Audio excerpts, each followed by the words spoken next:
Alright, good evening everybody. Commish, Ace Coach 704. PEL, Primetime Elite League. Very late PEL Live where I have very little energy and strength. So we'll get through this. We're going to do our recaps here. We got the Chargers and Chiefs. Chargers winning big 41-0 over the Chiefs. And as usual in a blowout game, you see the issue is turnovers. 6 for the Chiefs, 1 for the Chargers. They were able to rush for 103, throw for 100. But, of course, the story are the turnovers. And then in the red zone, the Chiefs didn't get there, and the Chargers got there 4 times. Phillip Rivers, 1 interception. Patrick Mahomes, and definitely not emulating his current career. 6 interceptions, 7 of 22 passing. Rushing, Melvin Gordon with a good game. Kareem Hunt, 10 for 72, pretty good game. Chiefs should have kept it on the ground a little bit more. No big receiving yardage, of course. And then defensively, we're going to have a ton of interceptions for the Chargers. Jason Verrett leading the way with 2. Trevor Williams with 1. Looks like he got a touchdown on that. Yep, sure did. 2 touchdowns for the Chargers. Casey Hayward Jr. also with a touchdown. So the Chargers cruising that one. Broncos and the Browns. Big game for wild card seeding purposes. It was like a tale of 2 halves, but the Broncos were able to hold on for a 20-14 win. And you see the yardage. Real good yardage for the Browns, but obviously 6 turnovers to 2. Once again, taking care of the football wins you football games more times than not. 1 touchdown in the red zone, 1 field goal for the Broncos.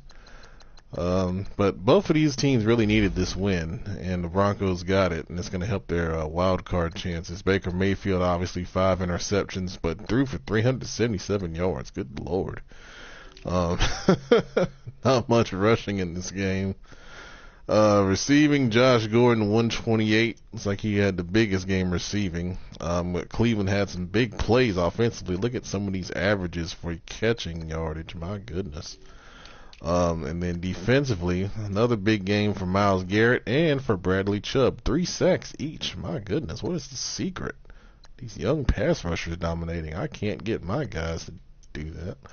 A lot of interceptions. Duke Dawson with a big game, 2 picks. Bradley Roby, 2 picks. And Derek Kindred with 2 picks. My gosh, this game had a lot going on. It's been a good game to commentate, but I wasn't around. Chris Harris Jr. with a defensive touchdown, and that literally was the difference in the game. Broncos will get a big win at home.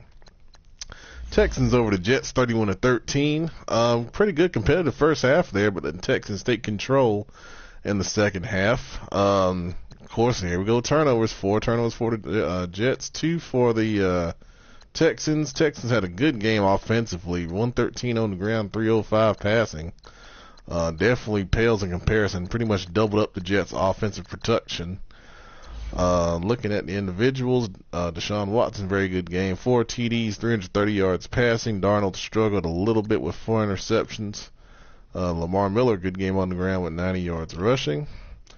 Hopkins, 183. Just so as a reminder, 250 is the yardage cap for receivers, but Hopkins did a good job. 4 for 183, 3 touchdowns. My goodness. Great job. He'll probably win Player of the Week for that. Then defensively, we got Davion Clowney, 1.5 sacks leading the way, and then we got some interceptions there spread out among the Houston Texans. And then we didn't have any defensive touchdowns, but good job for the Texans getting the win, remaining on top, or tied to be on top, in that crazy AFC South. Very good game here in Baltimore. We had the Ravens winning over the Bucs, 25-24. The Bucs pretty much out of it in the NFC, but the Ravens win to keep pace in hopes of a number 2 seed and a bye in the AFC. Overcame 3 turnovers. Only 1 turnover for the Bucs. They obviously made some offensive adjustments after their previous game with the Saints, where they threw a lot of interceptions. So that's good to see. Breaking it down player-wise, Jameis Winston, 238 passing, pretty good game, 1 touch, 1 interception. Lamar Jackson threw in 3 interceptions, which is unusual for him. He's had a pretty efficient season so far. Collins with a pretty decent game on the ground. Receiving wise, pretty good games from O.J. Howard and Michael Crabtree, respectively, for both teams there. And then defensively standing out, we have, Josh Sweat had 1 sack, and then we had a bunch of spread out interceptions once again. And did we have any? That 1 defensive touchdown is Andre Hal, who was picked up in a trade earlier this season from the Texans. So he's paying big dividends there, and a big win, an important win for Baltimore. Another very important game here, Miami. And I saw the highlights of this game. If you hadn't seen the highlights, my goodness, this is a tough way to lose for Minnesota. And I believe this is their 3rd loss in a row at the wrong time of the season. But no shame in losing to the Dolphins, who are very good in the AFC. 24-23. Big win on the road for Miami. A very evenly played game here. Only 1 turnover each side. The yardage is pretty close. It's a very good football team between 2 very good football teams.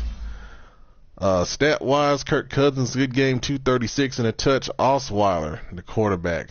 Is Tannehill hurt? I don't know. Maybe Osweiler's just better for him. But he had a good game. 3 touchdowns passing, both the completion percentage off the charts, which is very good. He hadn't been seeing that much this year. Running the ball, no big guys there. Receiving, Jakeem Grant, he has been a terror for the Dolphins. 8 for 137 and 3 touchdowns. He had the game-winning touchdown in the 4th quarter as well. I've got a short speed guy too, and maybe I should use him like him. Maybe I would have more offensive production. And then defensively, we've got a couple sacks here, spread out, and then we had 1 interception for Justin Evans there. So, well-played game between 2 very good teams who will both be in the playoffs. Colts, new guy, welcome to the league, defeating the Cowboys 17-7. Very good defensive showing for the Colts, 6 rushing yards for the Cowboys, and what a season it's been for the Cowboys. What a disappointment. 4 turnovers, and the Colts dominated time of possession. So this is a good win for both teams that aren't going to be in the playoffs, but playing out the string, I appreciate you doing that. You get credit. If you get to 14 games, you do get a bonus for that. 14 games played in one season, that is. So 6, oh my goodness. Wow. Okay. 6 carries, no yards, and a touchdown for Ezekiel Elliott. My goodness. I don't know what's going on with Dallas in that offensive line. No big standouts receiving-wise. And then defensively, let's see what we got. We got a couple sacks there. And we got some spread-out interceptions. We got any touchdowns? Doesn't look like it. All right. Moving on. Next game, we got, big win for the Seahawks. Big surprise. 37-0 over the 49ers. And I think this loss may knock the Niners out of that wild card contention. We'll look here in a second. But 3 turnovers for the 49ers didn't help. Not really big numbers offensively for the Seahawks, but they didn't need to because their defense is playing really well right now. And then not really big numbers each for anyone there. Penny, 17 for 79, 2 touchdowns. Continues to run pretty well. No big receiving numbers, and I think we're going to have some defensive stuff here. Frank Clark with a couple sacks. He's been having a pretty good season. Earl Thomas with 2 interceptions. I know he's at 10 now because he told me. And Bradley McDougald with a pick 6 touchdown. So good job overall for the Seahawks in that victory. Remaining undefeated on the season as well. And then finally we got yours truly, the Panthers over the Saints, 21-6.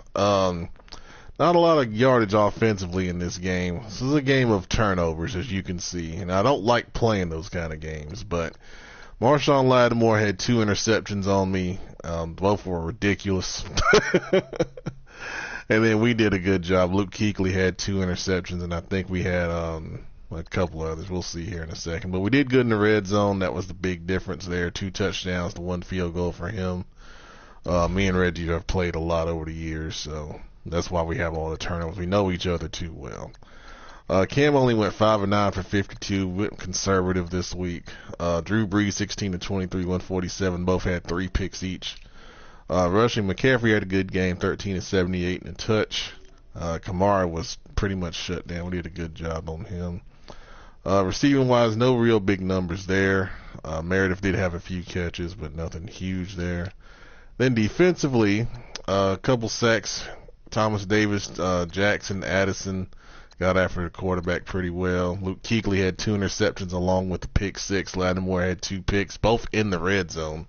That came up big. And Kurt Coleman's was a good coverage play. We were just lobbing up trying to make a play. And then Bradbury was a pick in the red zone as well. Very timely as the Saints were trying to drive before the half. And Bradbury got an interception. So, good job. Appreciate the Saints playing out the string. They don't have any hopes for the playoffs. Let's take a look at that real quick. We're not going to go as in-depth as we did the other day on the playoff show, but just the conference look real quick, and then we'll look at some awards.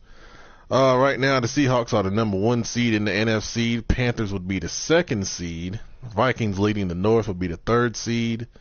Redskins leading the East would be the 4th seed. And now your wild cards would be the Eagles at 7-5-1, and then the Lions at 7-6. Falcons at 7-6, and I think at this point that's all that's gonna really have a shot to get in. I think the Niners, Cardinals, Rams, everybody else is out of it. So these are your playoff contending teams on the screen right there in the NFC.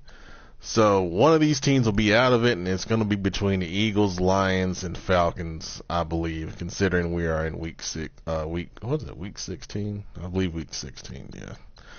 Alright, so when you look at that, you gotta look at conference. And the conference losses and wins help determine the wild card. And the Falcons are in a tough spot because they're 4-5. They're a game and a half behind the Lions in that respect right now, in terms of having enough NFC conference wins to get into the playoffs as a wild card. So Eagles and Lions look pretty good right now as wild cards, but you got to play out the string. You got to finish strong. The Falcons can still get an overall win over the Lions and then avoid that tiebreaker. So if you're the Falcons, your goal is to continue to win and hope the Lions lose somewhere along the line. I know the Lions are scheduled to play the Bills. I think the Falcons get a force this week in their game. So the Falcons go to 8-6, and you're hoping to hope the Bills can beat the Lions, and that would put the Falcons in, and then the Lions out for next week, and then we'll see what happens. Eagles play the Rams. They hadn't played yet. Redskins get a force this week, and then everyone else has been settled all the way up through here. The Panthers at the 2 seed, 2-game lead over Minnesota. So if they're able to win next week, that would clinch the number 2 seed for the Panthers in the NFC. And then you would have your Seahawks and Panthers getting byes, and then the Vikings would play the 6th seed, who would be either the Lions, Falcons, or the Eagles, depending on where that goes. And then the Redskins will play the 5 seed, which would be the other wild card. So pretty straightforward in the NFC. Those teams are in contention. And the AFC is going to be a little more tricky. Alright, so right now, based on action, this is going to be tough. Alright, so we have to assume the 1 seed because we got 3 12-2 teams, and the Titans will be 12-2 as well. So when you start looking at that, you got to look at the division, and then so the Texans and the Titans are tied in their division right now. So we have to just pick one to say who would be that division winner. And right now the Titans have won 10 in a row, so I would pick the Titans over the Texans. Same conference records too, so that'll be tough. We have to look at head to head, but we're not going to do that tonight. We're just going to project. So let's say the Titans would be the 1 seed. We'll say the Dolphins are the 2. Ravens would be the 3. Okay? And that's just all projection. We can look at conference records to be sure. So the Ravens, looking at the conference record, would have the head up over the Dolphins unless they played head-to-head, which I don't think they have, but we don't have time for all that. So, not tonight anyway. So we'll project the Titans at the 1, Ravens at the 2 because of conference record difference. Dolphins would be at the 3. The 4 would be the Chargers because they lead the AFC West. You see the division winners first, okay? So we got Titans at the 1, Ravens at the 2, Dolphins at the 3, Chargers at the 4, okay? And now, your wild card teams, Texans, 12-2 wild card team. Hard to believe, but yes, that is the truth. And then the 6th spot would be the Jags, but right now, I'm telling y'all, the Jags, they got a little situation, so they're going to take a forced loss. The door could open here. In contention also, Browns, even though you lost, you're still in contention at 8-6. Bills, 7-6. Huge game with the Lions tomorrow. If they win, they go to 8-6. Put them in a good spot. Broncos, big win over the Browns head-to-head. That was a huge win at 8-6. So if it comes down between a head-to-head tiebreak between the Broncos, and the Browns, the Broncos get in because of the head-to-head. Now, if it comes to 3-way tiebreakers, that's when we go back to our conference records and we look at those. And now we look at the conference records. You got Titans at 9-2. We went through those. Dolphins 8-2. Ravens real good at 9-1. Texans are good at 9-2. Jags 7-3. I think that's going to decrease depending on the situation there. Chargers at 7-3. So the Browns are 6-4. Bills 5-5. Broncos 5-5. So now, if you're the Browns, you want a 3-way tie. So everyone wants the Jags to lose. I'll tell you that now because they're in that second wild card spot. So if you assume the Jags are going to drop, which they could, it opens the door for the Browns, the Bills, and the Broncos for that number 2 wild card position in the AFC. Okay, so I think all the other spots are pretty much solidified. It's all about seeding. Once again, right now projecting the Titans at the 1, the Ravens at the 2, Dolphins at the 3, Chargers at the 4, Texans at the 5. I think all 5 of those teams have been consistent and solid all season long. I think they're in. The last spot in the AFC is between the Jaguars, Browns, Bills, and Broncos. Everyone else in the AFC, you're out of it. There's no way with the records the way they are. So if you're any of those teams, you have to win to get in and have a shot. And right now, it's nook or crook time for the Jags, Browns, Bills, Broncos. One loss could knock you out among any of those teams. Jags have a little bit of wiggle room because of their record. But Browns, you're right on the line. Bills are right on the line. The Broncos have been hot. They won 5 in a row, but they're on the line as well. You got to keep winning. Win and get in. That's the story in the AFC. A lot of tough competition. All right. Award time. Where are we at? Let's take a look. League MVP, Rashad Penny right now if the season ended. AFC Player of the Year, LaShawn McCoy. Offensive Player of the Year, excuse me. NFC Offensive Player of the Year would be Rashad Penny. And I meant to do my NFL. I jumped the gun, hit the wrong button. Coach of the Year, Sean McVay, for the Seahawks right now. All right. AFC, let's go it that way. Defensive Player of the Year, AFC. C.J. Mosley for the Ravens, linebacker. Offensive Rookie, Nick Chubb, obviously running the ball real well. Defensive Rookie of the Year, Tremaine Edmonds. What is he, a linebacker? I think he's a linebacker. Best quarterback, Deshaun Watson, Texans. Best running back, Melvin Gordon for the Chargers. Best receiver, Jakeem Grant. Of course, we saw that big game with the Dolphins. Best OL, Big Marshall Yanda with the Ravens. Best DL, Myles Garrett. We just saw he had a 3-sack game. Best linebacker, C.J. Mosley once again with the Ravens. Best DB, Chris Harris Jr. He had a pick 6 in his game. And the best kicker, Caleb Sturgis for the Chargers. All right, NFC. So we already talked about Penny. Big defense. Big Luke. Luke Kuechly, Defensive Player of the Year. I wish I could spread that XP to somebody else. That would be great because he's a freaking machine. And then look at all those Seahawks. You wonder why they're undefeated? Look at all that. It's ridiculous. Offensive Rookie of the Year, Rashad Penny.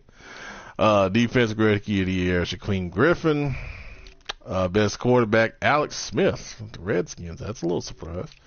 Best running back, Penny. No surprise there. Best receiver, Devontae Adams with the Packers. I think some sim stats are helping that one out. Best OL, Big Trent Williams, left tackle for the Redskins. Best defensive lineman, Chandler Jones for Cardinals. That's a surprise. Best linebacker, Luke Kuechly, once again, with the Panthers. Best DB, Earl Thomas with the Seahawks. And the best kicker, Dustin Hopkins, Washington Redskins. All right, so that's your awards race right now. Keep in mind, and real quick, I'm going to take you to this and I'm going to show you how I calculate this. Literally, I go through the team schedules, and anyone that's played 14 games gets a +2 boost on one attribute of a player of their choosing. So if you've played 14 games, not won or not lost or whatever, if you've played 14 games, and you see me, I've played, I think, 12 right now. I had those 2 forces in there, but I've played the rest of them. So if I play the other 2 games, I'm in line for my +2 boost. Now, depending on the situation, if you're close, I look at it case by case. So if you get like 13 and you've got a force that wasn't your fault or something like that, then we work that out one-on-one. All right. But I'm just telling you right now, I go through every team and I count, and whoever's at 14 gets the boost. It doesn't count playoff games, only regular season games. The other boost comes in with your articles on Daddy Leagues. If you do 5 articles, you get a cleared salary cap. And just to show you how valuable that can be, and I need to clear your cap if you've joined the league recently. Remind me to do that if you're new to the league. You see, my cap is not that great. And a lot of that's happened because of trades. But I know I've done my 5 articles. Hell, I've probably done 17 with all the videos and all that. So you do that. I go on Daddy Leagues. I go back for the start of the season, and I count how many articles each team has done. I do a tally, and then all that goes into play. So if you do 5 articles, your salary cap gets cleared when we go into the off season. So when you jump from 2018 to 2019, if you have cap penalty there, it gets cleared, so you're good to go in free agency. And that's only 5 articles. That's not a lot. That's easy as hell to do. And then I know some guys in here just don't do it, and I don't know why, because I'm giving you free stuff, but whatever. If you do 10 articles, you not only get your cap cleared, you get a free development upgrade on the player of your choosing. So let's say you've got a real good young player, like Christian McCaffrey, for example. He's at the star. If you choose to do an upgrade on him, he goes to superstar, and then his XP is really growing at a high rate. My suggestion is you want to put your development guy on a puzzle piece that's already a pretty good player, like Stephon Diggs. His scheme fits good. He gets extra XP already. You put him to superstar, and his XP is really going crazy. All right, so that's if you get 10 articles. You get the salary cap clearance, you get the development upgrade, and you also get $20 million in bonus money if you're an owner. So the way you do that is I go over here and I look to see who's an owner that gets that upgrade, and then I would click on the name, just so, for example, Kyle. And then I'm going to go to add $5 million to funds. And I click that 4 times. And then you're going to go back and you're going to look in the top right corner and you see the funds. And that money is used when you're offering contracts in free agency. And that's your bonus money.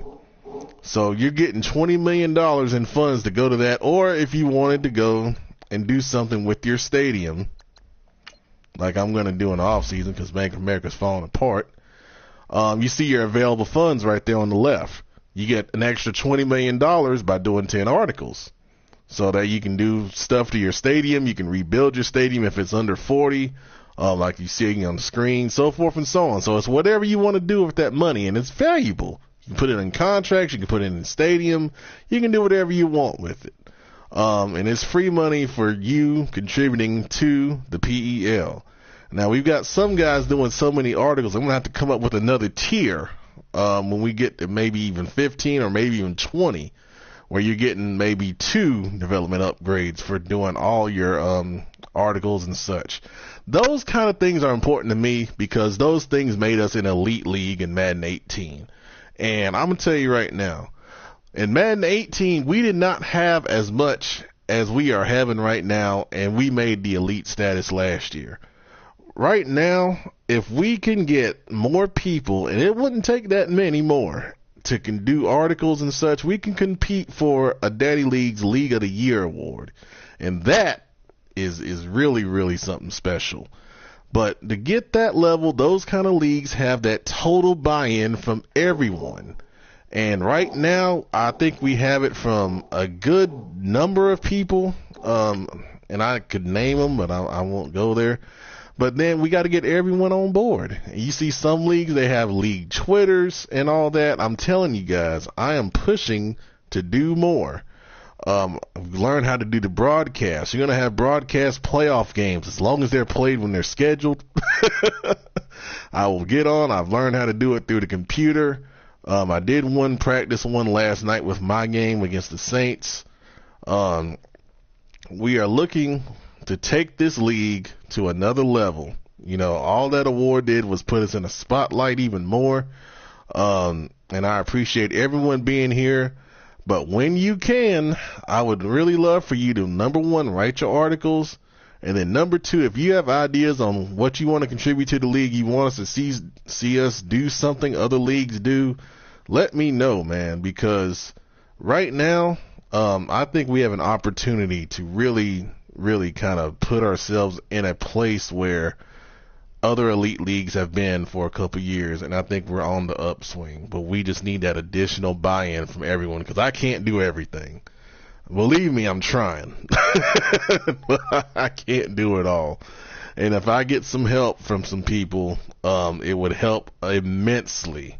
One last thing before I sign off. You see these games right here in the league news.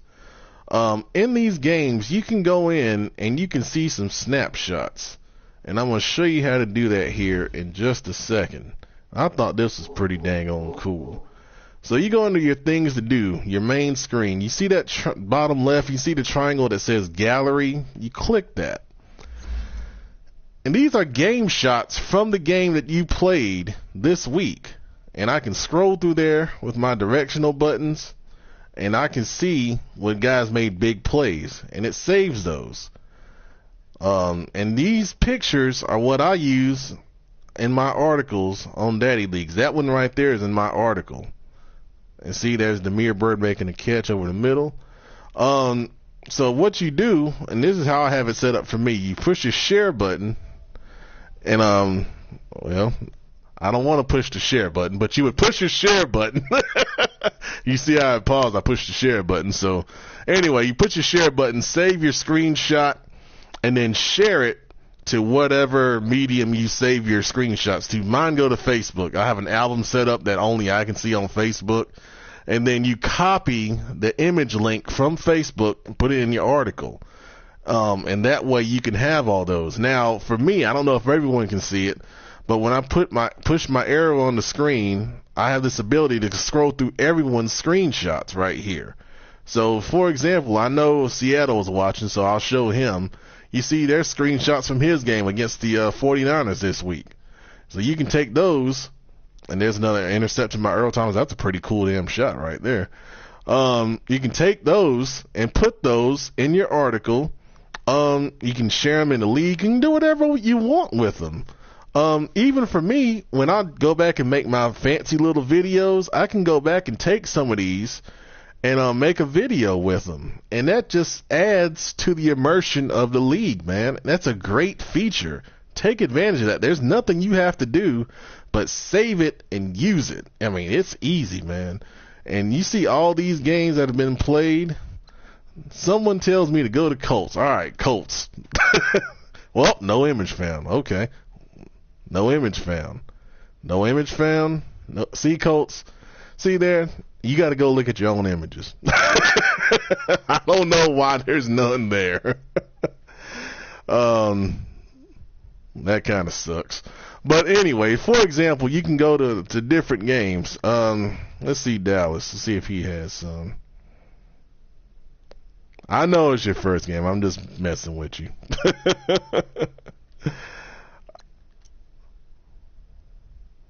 So I don't know why some of these aren't popping up right now. But anyway, it's a really cool feature. And well, let me go back to mine and see what's going on.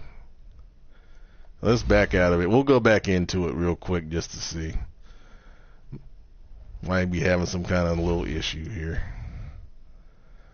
Alright, so obviously it's having an issue. But you saw it earlier.